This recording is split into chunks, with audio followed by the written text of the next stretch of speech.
దేశంలో వివిధ రాష్ట్ర ప్రభుత్వాలు అసెంబ్లీలో ఆమోదించిన బిల్లులను ఆయా రాష్ట్ర గవర్నర్లు ఆమోదించకుండా పెండింగ్లో పెడుతున్న వ్యవహారంపై సుప్రీంకోర్టు మరోసారి ఆగ్రహం వ్యక్తం చేసింది.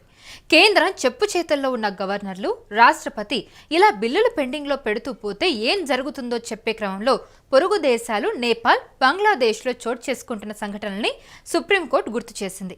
అయితే తమిళనాడు, పంజాబ్, కేరళ రాష్ట్రాల గవర్నర్లు గతంలో అసెంబ్లీ ఆమోదించి పంపిన బిల్లుల్ని ఆమోదించకుండా పెండింగ్లో ఉంచడం, రాష్ట్రపతి పరిశీలనకు పంపడం చేశారు. దీన్ని సవాల్ చేస్తూ దాఖలైన పిటిషన్లపై విచారణ జరిపిన సుప్రీంకోర్టు ఈ ఏడాది ఏప్రిల్లో రాష్ట్రపతి, గవర్నర్లు ఇలా అసాధారణంగా బిల్లులు తమ వద్ద ఉంచుకోవడం సరికాదని తెలిపింది. అంతేకాదు నిర్ణీత సమయంలో బిల్లుల్ని క్లియర్ చేసి పంపాల్సిందేనని గడువు కూడా విధించింది.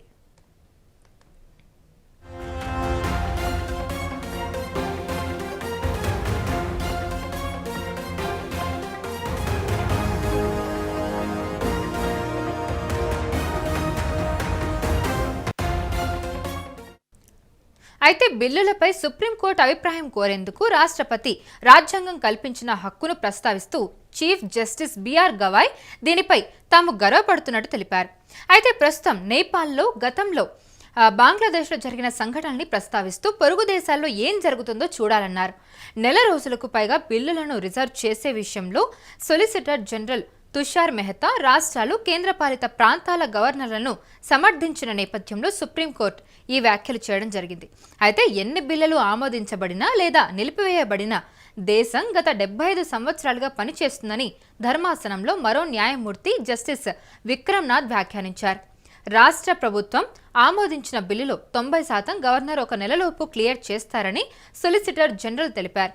1970 నుంచి 2025 వరకు కేవలం 20 బిల్లులు మాత్రమే ఇలా ఆలస్యమైనట్టు తెలిపారు. దీంతో చీఫ్ జస్టిస్ సంతృప్తి చెందలేదు. ఈ కేసులో విచారణ కొనసాగుతుంది.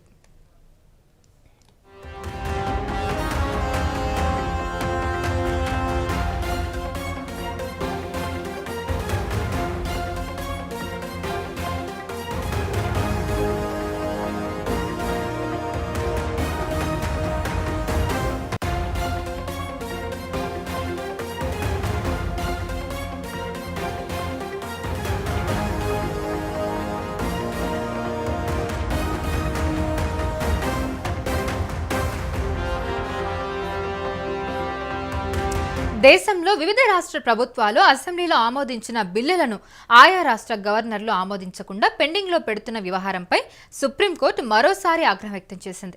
కేంద్రం చెప్పు చేతుల్లో ఉన్న గవర్నర్లు, రాష్ట్రపతి ఇలా బిల్లులు పెండింగ్లో పెడుతూ పోతే ఏం జరుగుతుందో చెప్పే క్రమంలో పొరుగు దేశాలు నేపాల్, బంగ్లాదేశ్లో చోటు చేసుకుంటున్న ఘటనల్ని సుప్రీంకోర్టు గుర్తు చేసింది.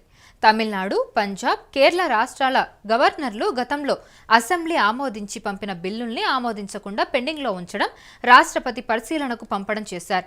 దీన్ని సవాల్ చేస్తూ దాఖలైన పిటిషన్పై విచారణ జరిపిన సుప్రీంకోర్టు ఈ ఏడాది ఏప్రిల్లో రాష్ట్రపతి, గవర్నర్లు ఇలా అసాధారణంగా బిల్లులు తమ వద్ద ఉంచుకోవడం సరికాదని తెలిపింది. అంతేకాదు నిర్ణీత సమయాల్లో బిల్లుల్ని క్లియర్ చేసి పంపాల్సిందేనని గడువు కూడా విధించింది.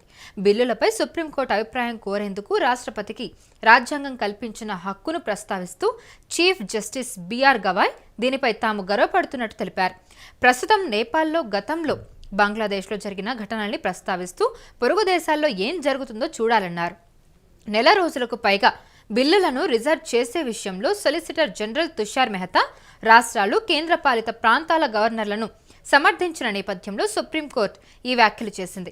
అయితే ఎన్ని బిల్లులు ఆమోదించబడినా లేదా నిలిపివేయబడినా దేశం గత 75 సంవత్సరాలుగా పనిచేస్తుందని ధర్మాసనంలో మరో న్యాయమూర్తి జస్టిస్ విక్రమ్నాథ్ వ్యాఖ్యానించారు. రాష్ట్ర ప్రభుత్వం ఆమోదించిన బిల్లుల్లో 90% గవర్నర్ ఒక నెలలోపు క్లియర్ చేస్తారని సొలిసిటర్ జనరల్ తెలిపారు. 1970 నుంచి 2025 వరకు కేవలం 20 బిల్లులు మాత్రమే ఇలా ఆలస్యమైనట్టు తెలిపారు. దీంతో చీఫ్ జస్టిస్ సంతృప్తి చెందలేదు. ఈ కేసులో విచారణ కొనసాగనుంది.